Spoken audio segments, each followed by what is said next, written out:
सोहेल वड़ाइच साहब से करते पहला सवाल। सोहेल साहब, पूछा जा रहा है सियासी मामला हो या फिर ऑपरेशन की बात, तहरीक इंसाफ इस वक्त बराह रास्त इस्टेब्लिशमेंट के साथ महाज़ाराई करती दिखाई देती है, सख्त ज़बान का इस्तेमाल भी होता है। सवाल ये किया जा रहा है कि तहरीक इंसाफ या इमरान खान इस हिकमत अमली से मुस्तकबिल के लिए हासिल क्या करेंगे? देखिए, उनकी पीटीआई शायद ये समझती है कि हमें सूट नहीं करता ना पॉलिटिकल पार्टी से हाथ मिलाना ना मुक्तदरा से, और उनका आइडियल तो जाहिर है शुरू पहले दिन से है, 9 मई से यही आइडियल चल रहा है कि ये सारा सिस्टम जो है ये टूट जाए, और जब ये सिस्टम टूटेगा तो फिर हम बरसर इक़्तिदार आएंगे। लेकिन बावजूद तमाम तर कोशिशों के, स्ट्रीट प्रोटेस्ट के, धरनों के, धावों के, ये ऐसा हो नहीं सका। और पाकिस्तान में कोई माजी की ऐसी मिसाल भी नहीं है कि इस तरह का कोई एस्टेब्लिशमेंट से आप लड़े और आप जीत जाएं। तो बज़ाहिर तो ऐसा इम्कान नहीं आता। अब रह जाता है कोई हादसा, कोई बहुत बड़ा वाकया सानिया, तो उसके इंतजार में तो फिर एक अनप्रेडिक्टेबिलिटी होती है।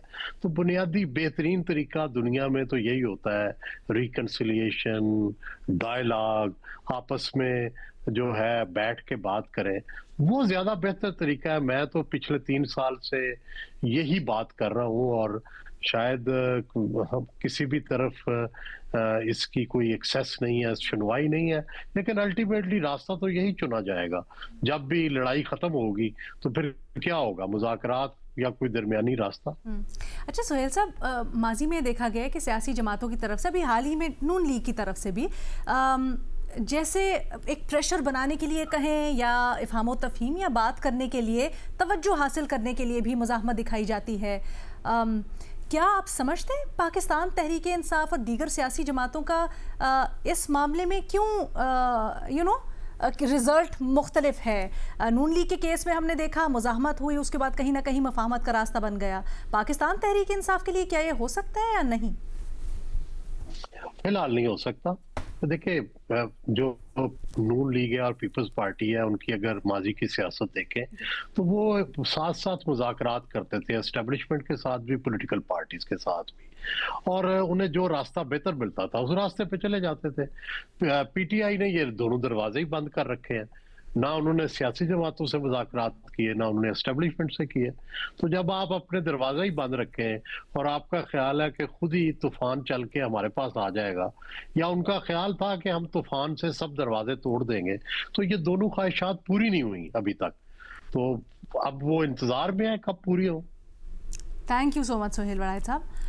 आगे बढ़ते हैं। सवाल करते भट्टी साहब, पूछा जा रहा है जब बच्चा गटर में गिरकर मर जाए, आग लग जाए, हैवी ट्रैफिक या बारिश में लोग जान से जाएं, या पानी की मांग की जाए, तो हुक्मरान कहते हैं कि इस मामले में सियासत ना करें।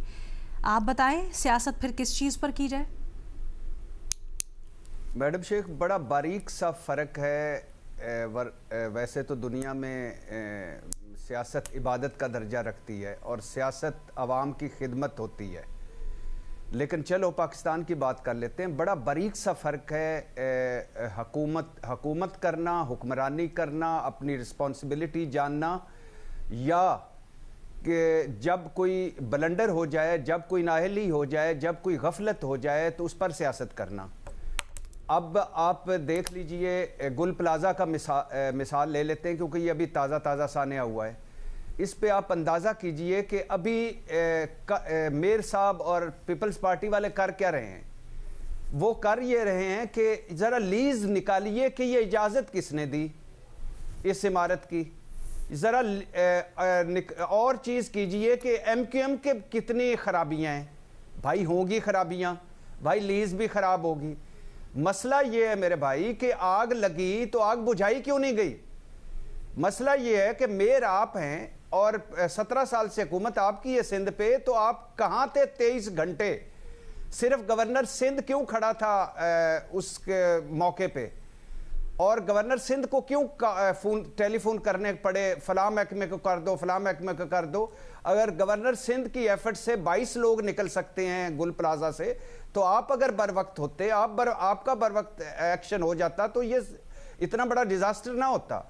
सियासत करें मगर लाशों पर ना करें, सियासत करें मगर अपनी नाअहली और गफलत पे ना करें, سیاست کریں مگر اپنے عہدے بچانے کے لیے نہ کریں، سیاست کریں مگر عوام کی جان و مال کی قیمت پر سیاست نہ کریں، اور سیاست آپ کو حق حاصل ہے، لیکن سیاست ہے عوام کی خدمت، اور آپ عوام کی خدمت نہ کر کے سیاست جب کرتے ہیں اور دوسروں پر الزام لگاتے ہیں تو اس پہ ہمیں اعتراض ہوتا ہے۔